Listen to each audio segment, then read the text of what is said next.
Hello. My name's Mullins, isn't it? I'm a Welsh dragon. Are you? Yes, I am. I'm not quite sure that's Welsh. Are you criticising my accent? Yes. Bye-bye, Mullins. Bye-bye. Who was Mullins? Mullins is the porter. Yeah, but in our universe. In our universe, he was a sort of dragon that used to be a phoenix, or he was half phoenix, wasn't he? Well, he wrote it. He appeared in one of our stories. But where did we get him from? And don't say Wales. I think we got him from the Millennium Centre. The Millennium Centre in Cardiff. Yes, and then we got another one that come from there as well. Okay. Anyway, for tonight, sit up, is Spearhead From Space episode 1. Yes. Which we've already sort of done as a video. So this is our second attempt at doing a video. Yeah. Not attempt. It's not like the first one was bad. It's just this is our second evaluation. From a different point of view, because the first time we looked at it as part of our series of introducing a new Doctor. Yes, before Jodie Whittaker. Whereas now we're doing it as all 4 parts. Yes. And just the story itself. Did you have this on VHS? Yes. So did you have the compilation version? Yes, I think I did, yes. Yeah. So did I. Yeah, because it was one of the very early VHS releases. Later, there was an episodic one. I don't know if I've ever had that on It's been on DVD twice and on Blu-ray. Yes. And we assume at some point there'll be another Blu-ray release of it as part of Season 7. Yeah. We assume. We don't know. I expect so. But we've watched it. We have got the Blu-ray. Yeah, but we've done it from the DVD. Because it's got the production notes on it. Yeah, okay. But January 1970, and 8.4 million people tune in to see the new Doctor Who, which is actually less viewers than at least one episode of The Crotons got. So this thing about everybody tuned in to see the new Doctor Who isn't entirely true. No. We'll talk about that more at length by the time we get to episode 4. But we get some familiar sort of technical apparatus of computers and switches and dials and things. But the first shot Yeah. is one that will be familiar to people that have watched New Who. Doctor Who. Yes, because it's the camera zooming in onto the Earth. Yeah. It's a bit of a flatter Earth. As used in Rose and The Runaway Bride and various other... Smith and Jones. Sorry, yeah. Christmas Invasion, isn't it? And Smith and Jones. Yeah. So, but that's Russell going, oh, should I open this like Spearhead From Space? Yes. Had you read the book? Of Spearhead? Spearhead. Before seeing the video? Before seeing it, I don't think, no. No, the book is my first port of call with this story. And or Doctor Who and the Auton Invasion, isn't it? Yeah, because there's a great picture of Pertwee coming out of the TARDIS with ill-fitting trousers. Yeah, you don't really get that. Troughton's trousers. They'd be up to his knees, wouldn't they? Well, we'll talk about that when we get to shoes. But you see some familiar things on film. And although we are in the first sort of Doctor Who in colour period, there's not a huge amount of colour being thrust in your face. The only colour you get is in the title sequence. It goes all many different colours. I put Sam Seeley's neckerchief. Oh, he's got a red neckerchief. That's very red, isn't it? Yeah, but the unit troops have been sort of beige. Yeah. Or the unit, the unit radar technician and the And he's got very boggly eyes at one point. Sam Seeley, when he sees the meteorite, and I put. Her badge goes upside down. Yes, you've never noticed that before. The unit officer's got the badge on in between the first scene and the second scene. Yeah, it's the wrong way up. Yeah. They must have put it on upside down. Now, the whole opening sequence of the meteors sort of landing is very Quatermass 2-y, if you can remember. Have you seen Quatermass 2? I can't remember. I've seen... Because that's all to do with like meteors and things landing. But... this story, people have pointed out, also owes a bit of a debt to a certain film from 1966-ish, Invasion, which is the storyline was by Bob Holmes. Here we go. I've got it on the computer. Invasion, a 1966 low-budget science fiction film, written by Roger Marshall from a storyline by Robert Holmes. Okay. I'll read out what it says. Oh God, okay. An alien spacecraft crash lands to Earth near a secluded hospital not far from London. The aliens, who are humanoid and resemble East Asians, are taken to a rural hospital where they cause a force field to be raised around the building. Right. And Warren is quite familiar with the film Invasion. I have seen it, but it's a long time since I had. Okay. It might be interesting to look at that one day and sort of compare notes. I make no comment on the phrase East Asians, but anyway. Okay. I noticed the computer, one of the computers in the background has got 400 written on it. Okay. Did you notice that? No. But with computers with 400 on it, to me, mean the Atari 400. Because there was the Atari 400 and the Atari 800. The Atari 800 actually had a proper keyboard. The Atari 400 was just one of those press the bits of plastic. Okay. Because they don't move. I'll show you an advert for the Atari 400 at one point. St Pancras. Yes. St Pancras. Yes. Ever been there? No, I don't think so. It's one of them sort of. It's one of the bigger stations, isn't it? Because isn't it in Monopoly? Yes. Yeah. It is. But we've never had occasion to. Where is St Pancras? And don't say London. I'm not exactly sure. Because of course you and I know Waterloo very well. We know Waterloo. Yeah. We've been through King's Cross when we went to York. Yeah. That's about it, really. Yeah. Might have been to Euston. I'm not really sure. Okay. Yeah. Right.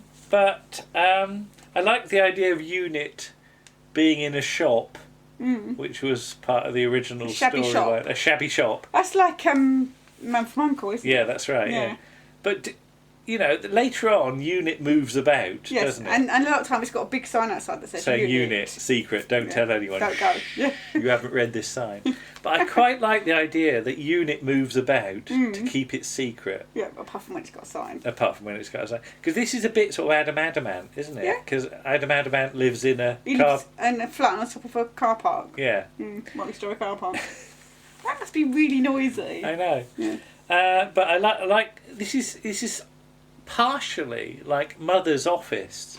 Yeah. In the later seasons of the Avengers, where it's on a boat, isn't it? At some point. Mother's office is like it's always on a bus and it's in a swimming pool and it's like really in a swimming pool. Yeah. Oh God, okay. And it's all over the blooming place. But yeah, the idea that the brig doesn't know where Unit's going to be each week does appeal to me. Do you reckon he has to? They phone him every week and tell him where to go. Where it's going to be this week. Yeah. And that could have been a brilliant gag, couldn't it? Like each story, Unit HQ is somewhere different.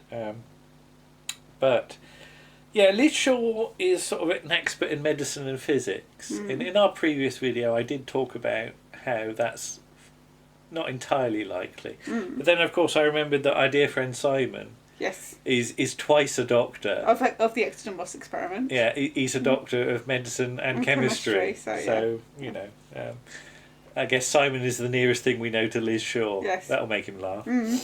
Not sure the miniskirt will suit him though. I'll probably give it a go. He's dressed up in. I know he has. Yeah. I know all right. Okay. Let's move on. unless Simon wishes to flag up a picture of him in Star Trek uniform at this point, maybe not. The Briggs medals. His ribbons. His ribbons on his chest, on his brigadier's chest. What are they? I don't what know. are they for? I don't know. Has anyone actually analysed the Briggs medals? They're just medals. It's just to give it a bit of colour. Yeah, but in Dad's army, Clive Dunn's medals were chosen to exactly be the campaigns that he had been in. Yeah, nobody's going to put that much work into the Briggs medals, are they? Somebody should tell us what the Briggs medals are, because again, the production subtitles sadly don't tell us. Well, I don't know. In the hospital, the lady with the eye, like that. Yeah. Is she like wandered in from a Carry On Nurse film or something like that? Because all you need is the kid with the saucepan on his head. Yeah, that's the other thing. But we're at BBC Wood Norton. And let's briefly say about BBC Wood Norton. You know, the location for this story is sort of by default, isn't it? Because it's the whole thing with the strike. But again, referring to my notes. But BBC Wood Norton had a secret bunker in case there was a nuclear war. And 100 days worth of programmes were lined up and ready to play right. from BBC Wood Norton if the worst happened.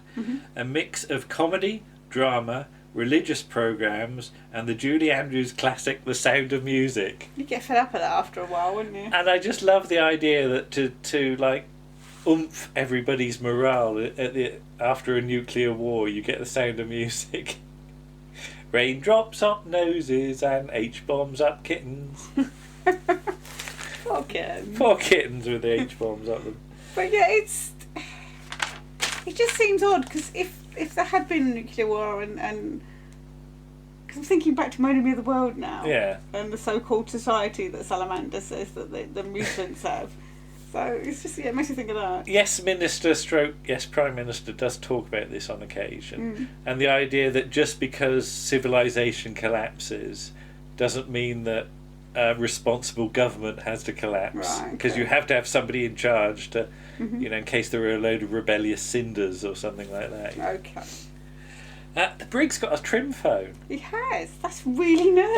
I noticed that this time. I was thinking, wow, that's because it's 1969 when they're filming this. That's bang on trend. Trim phones to me are swap shop. Yeah. 76 onwards, but the fact that the Brig has got a trim phone. And they're quite collectible now. They are. I think Nick's got one, hasn't he? Is he? Yeah. All right, okay. And try as he might, Nick's moustache is ever so slightly wonky in certain shots, isn't it? Yeah, bless him. Yeah. This is still at the point where he didn't grow his own moustache. Yeah. It's not until you get into the 80s he gets to the point. And on the sort of subject of Nick's hair, it's very dark, isn't it? It's very, very black hair he's got. Is it suspiciously black? No, it's not too suspiciously black, because bearing in mind this is only 4 years on from, well, not even 4, 3 or so years on from Dalek's master plan. His hair's quite dark in that. I don't know. Yeah, he's not in his 40s yet, so I don't think so. How quick a turnaround are we talking here for the filming though? Because Pertwee's doesn't get back till the 7th of October or something like that, and this is for January transmission. Yeah, that's not as close as I've been served though. Where it's like Are you being served is the day before on occasion? Yeah. But we're so used to filming now being months almost a year in advance on occasion. The idea that October, November, December, January, 3 months. I would point out nowadays that there's a lot more effects work that has to go on upgrading, and you didn't get that sort of in the 70s. I know, but given when the War Games finishes, you'd have thought they'd have started a bit quicker. But well, perhaps John Pertwee wasn't available. Well, he wasn't. I put, is the nurse a bit thick? Right. With the X-ray, because it needs the doctor to point out to her that it's a heart. I still can't see it on there. No, I no. But surely a nurse would have had a bit more experience of reading X-rays. Maybe she just thought it was a blur, or I don't know. Yeah. Man's got to point it out anyway. He's a doctor and a man. The man is the clever one. All right. Okay. Yeah. Nurse is just there to hand him stuff and get married to him or somebody else. You'll come back to that. Taos Hoover. Yes. People always argue that the unit stories are in the future, in the 1980s. Well, only when we get to Sarah. But at this point, they're still very much set in the. Taos Hoover is one of the giveaways. Yes. Because he would have had a Dyson or something, wouldn't he? Well, not in the early 80s. Not in the early 80s, but he'd have had something not with a girt big bag that blows up like that. Because did you even have one of those bag Hoovers? At some point, yeah. Even the earliest Hoover I remember wasn't that out of date. I'm sorry. Unless it's a really badly funded hospital and all they can afford is really old Hoovers. Dr. Lomax. Let's talk about Dr. Lomax. Now, you've got some emergency ward 10, haven't you? Have you actually seen any Dr. Lomax ones? No, because that is later in the 60s, and the only episode of Emergency Ward 10 that we've got that's from that period is the one on the soapbox disc. The one on the releases are from earlier in the 60s. You'd better explain what the one we've just watched is about. The one that was, that's Bernard Bresslaw. Bernard Bresslaw, and he keeps imagining seeing a clown's face, and then you find out he in a circus. You have to watch it. Emergency Ward 10 is a lot weirder than I thought it was going to be. That one is. Yeah. I think the earlier stuff's a bit more bog standard. But Dr. Lomax in Emergency Ward 10 is played by... Christopher Bidmead. Christopher H. Well, it only says Christopher Bidmead on the... I know. I didn't even know he was an actor. Once upon a time he was. Yeah. A lot of people were. Yeah. Well, yeah. But yeah, he's Mullins. He's Telf. Our dragon, and he's from Swansea, which means to us Doctor Who conventions, doesn't it? Yes. But Telford Thomas. What's our new connection with Telford Thomas? Telford Thomas. Oh, Nick. It's Nick. Yes. It's Nick, isn't it? Yes. Nick Goodman of Around the Archives fame has just played Mr. Cheeseman in an amateur production of Dad's Army in Salisbury. So Nick has had to play Telford Thomas playing Mr. Cheeseman. And Nick's about a foot taller than Telford Thomas, I think. But as Nick said, he knows Telf's performance very well. So I would like to see. Yes, well, I think we've missed it, but yeah. Sadly, we couldn't get to it. But I would love to see if there's any footage of Nick giving his. We'll have to get him to give us a performance. Giving us his Telf. Yeah. Yeah. Telf the teeth. Telf the teeth. Yeah. And I said, is when he's on the phone, his first word, hello. Yes, he starts out with a proper telephone voice, and then it goes rapidly downhill. He's posh. Yeah, for about one word. And talking about accents. Yes. Where is this? Where do you think this is set? Well, I know where it's meant to be set. It's meant to be set in Essex near Epping Forest. But what about Sam Seedy's? Sam Seedy's accent. Sam Seedy's got a generic country accent. Yeah. I'm not even going to try and guess. I would say Sam Seedy's meant to be sort of Suffolk, Norfolk kind of accent, which isn't that far away from Essex, so it is possible that he grew up there and moved to Essex. But the reason I say Sam Seedy is because Star Begotten, the fanzine, did a wonderful comic strip adaptation of Spearhead from Space, which ran over, I think, 3 or 4 issues of their fanzine, and then they republished it as a complete thing, and it is very worth seeing. I'll see if I can dig it out at one day. Gosh, it's here somewhere. But yeah, it's Sam Seedy he's called in that. The hospital. Yes. Does it remind you of the one in the 11th Hour? Yes. It actually, does, now you've said that, yes. Stephen Moffat's gone, I want one like that. I want one that looks like that. Yeah. It's weird, isn't it? It is, yeah. When I watched the 11th Hour for the first time, I kept thinking, is that meant to be the hospital from Spearhead from Space? I don't know. But the whole reporter stuff and the idea that you're getting the camera and the sound equipment intentionally in shot is, I think, really rather clever. Yeah. So yeah. There's some great handheld shots. Yeah. Oh no! Considering this is 1969 and that camera's really heavy, it makes it real sort of documentary. You're really in there. You're in with, there with the them. action. Yeah. You're, the brig's there and you're here. And then you've got that amazing pull-back shot of the brig and the captain walking through the corridors with like a doctor talking to a nurse who runs up the stairs and what are they off of? They've been doing something naughty. Really? Well, talking about something naughty. Well, she runs upstairs. He doesn't follow her. Well, no, because there's people coming. Okay. But that shot is amazing. It is good. And it is only because we've ended up having to film here. Yeah. That wouldn't have been in the original intention. Because it wouldn't be big enough to do that. It's one of the best shots of the episode, and it is entirely an accident. Yes. And I wrote, what's on the bookshelf? Yeah, there's quite a lot of books on there. Because when Pertwee's in the bed... In the bed, yeah. I noticed there's nobody else in any other beds. No, they've put him in a side room. In the side ward. There's a bookshelf with a load of weird books. Well, I don't know that they're weird books, but are they like doctor's manuals, or are they reading for the patients? Reading for the patients. Yeah. I really wish we'd find out what those books are. They're just books. Books. Doctor Who and the Zarbi. That's what they're Doctor Who. None of them are thin enough to read Doctor Who and the Zarbi. Ron Moody. Yes, Ron Moody was nearly the third Doctor. And wasn't keen on the idea. No, he actually used a very insulting phrase.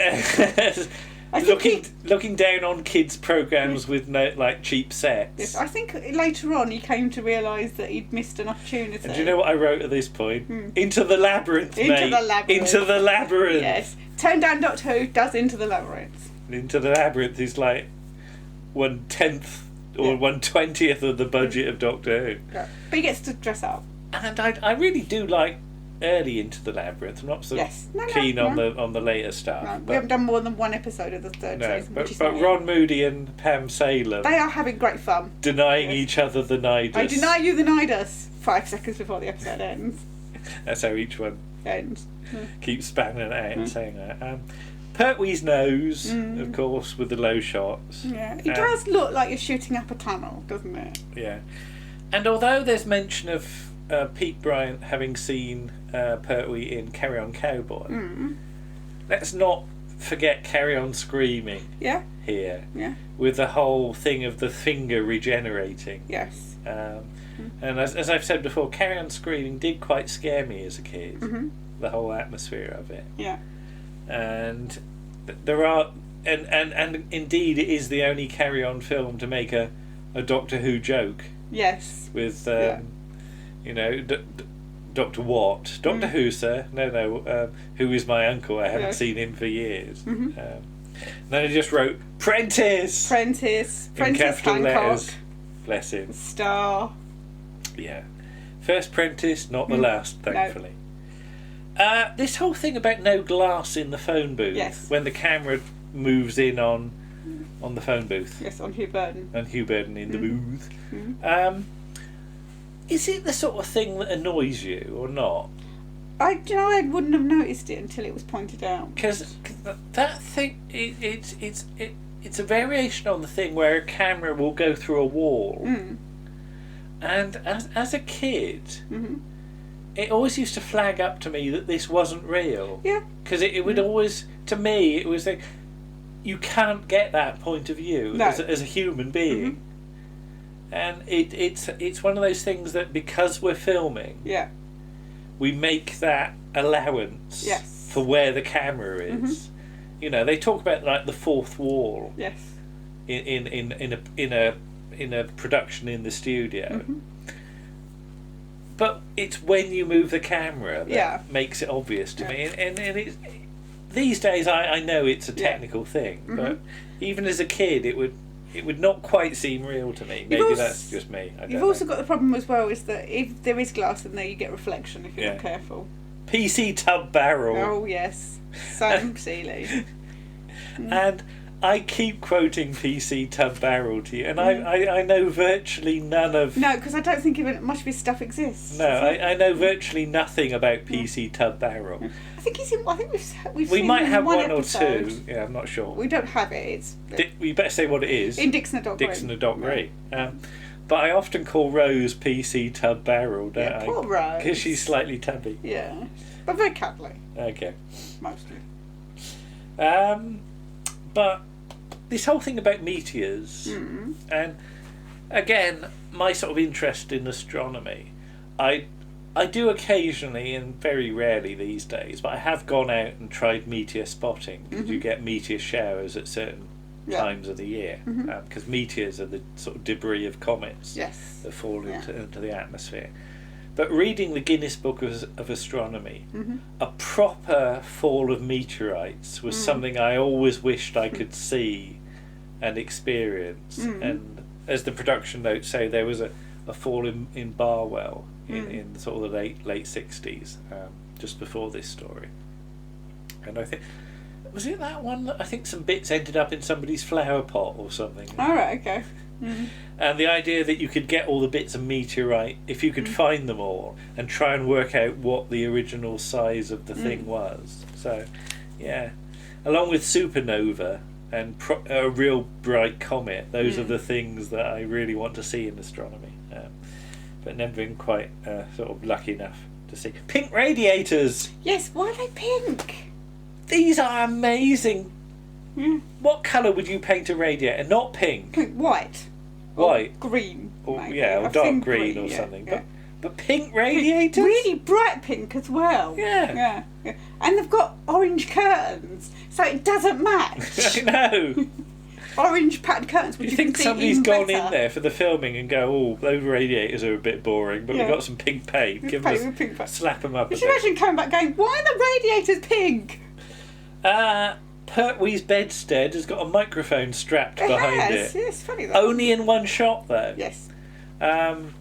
When the Doctor goes over to talk to Pertwee, there's a black microphone with a very obvious cable that nobody ever seems to have noticed, not even in the production notes. I think it's because it's quite a low shot. To get the boom mic in might be a bit hard. Because the sound on this episode is a bit all over the place, it has to be said. But, you've done amateur filming, and we've experimented with not radio microphones, but you've had microphones up you, haven't you? We've had we had a boom mic as well, which we had a boom buried mic in the sand. But did we have clip microphones I think for a so. few things? Yeah. And it is awkward. Yeah. It's even on this setup, the sound's not as good as I'd like it to be. No. Which is why we use the sort of handheld thing for the podcast. Yes. But I'd never noticed that microphone till today. No. So we keep going back to these episodes and we keep seeing new things. It's amazing. Trenton and Pertwee had different sized feet. Had you realised that? I sort of guessed. Oh, had you? Okay. Yeah. How noticeable are the fact that they're Autons when they kidnap Pertwee? It's not that obvious. It's not that, because there's no dirty great close up, is there? There's a bit, but then when it cuts back to when he pushes himself off in the wheelchair, it's not that obvious. No, he's just a slightly strange looking man. They're a bit shiny, but it's quite subtle actually. They seem to have picked the most odd looking actor they could find as well. You're more sort of concerned with their faces, not the shininess. Not their skin. Yes. But Pertwee makes his wheelchair escape, and I know there's the running joke that sort of Pertwee sort of drives off in weird vehicles, which doesn't happen actually as much as people think. No. Yeah, you've got the milk float in the Green Death and a few. That'd be the slowest chase and ever. That silly thing in Day of the Daleks with the big tyres. Yeah. But I wish they'd made more of this in some ways. That Pertwee escaping on a skateboard or roller skates like Frank Spencer. Maybe a space hopper or a pogo stick or something like that. Or even a wheelbarrow. I'd love to see Pertwee in a wheelbarrow with Nick Courtney having to rush off with him. Saying, "Doctor, you're too heavy." No, that's Pertwee, isn't it? That's Nick. I can't do Nick Courtney. And then the TARDIS in the woods. The paint job is knackered. State, isn't it? It really is in a right old state. Yeah. That's the first thing they should get Liz Shaw in to do. Doctor with degrees in medicine, physics, and painting TARDISes, or at least get a man in and get his paintbrush. Reblue. Yeah. And are you ever fooled by that pillow thing? Because when not really. They arrive and they think a pillow is Doctor Who. Yeah, it's not big enough, is it? He's got really, really small. He's got really small. He's, John Pertwee was 6 foot odd. Yeah. He's not suddenly going to be a pillow size. Unless he's regenerated into a pillow. Into a pillow, He's fallen out of the wheelchair, injured himself and turned into a pillow. No. No. Okay. And then, "You stupid," censored. What did he shout? Was it a rude word? I think it probably was. It was a rude word. Hugh Burden gets a credit without even having to say the blooming word. He said nothing at all. Mind you, because he's in this episode where he gets to stand behind the well, he's in it. Glass, isn't it? No, episode 2. All he's done is stand in a phone booth and look a bit weird. Look a bit weird. So technically, he shouldn't get a credit because he hasn't said a word. No, but he's the star, though. He's a very well-known actor at this point. And we, of course, will return to Hugh Burden for our associated video, but probably not for a couple of weeks. And we have we decided which one we were going to do? I think we've decided which one we're going to do, unless we've changed our mind. But yeah, Spearhead from Space, episode 1, our second look at it, and lots of things that we hadn't talked about the first time. So I do say that even what is a very familiar story to me, it really is. Yeah. How many times have we seen it between us? Loads and loads of times. Must be getting into double figures by now. Easily. So, oh, I've seen it. I've seen it. I've seen it at least a dozen times. I must have done. Yeah. So it's got to be 20-something between us. But it's always a great story to watch. Yeah.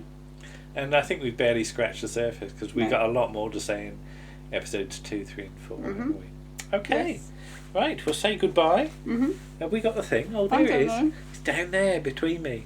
Where's Mullins? Between you? Between us. Bye-bye! Oh, yes.